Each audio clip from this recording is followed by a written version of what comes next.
आज श्रावण पौर्णिमा अर्थात राखी पौर्णिमेचा दिवस आणि त्यानिमित्त श्रावण सोमवार असल्याने मध्य प्रदेशातील ओंकारेश्वर येथे मोठ्या संख्येत भाविकांनी गर्दी केली। आपण बघू शकतो की खूप मोठ्या प्रमाणात भाविकांची संख्या आहे आणि त्यामुळे आज या ठिकाणी मोठा पोलीस बंदोबस्त सुद्धा आहे। आपण बघू शकतो की ओंकारेश्वराचं हे ज्योतिर्लिंग आहे, 12 ज्योतिर्लिंगांपैकी सर्वात महत्त्वाचं हे ज्योतिर्लिंग आहे आणि या ठिकाणी अभिषेक सुद्धा सुरू आहे। मोठ्या प्रमाणात गर्दी आज भाविकांनी केलेली आहे। रक्षाबंधन आहे आणि श्रावण सोमवार असल्यामुळे भाविकांची खूप मोठ्या प्रमाणात गर्दी आहे।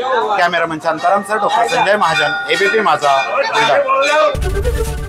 एबीपी माझा, उघडा डोळे बघा नीट।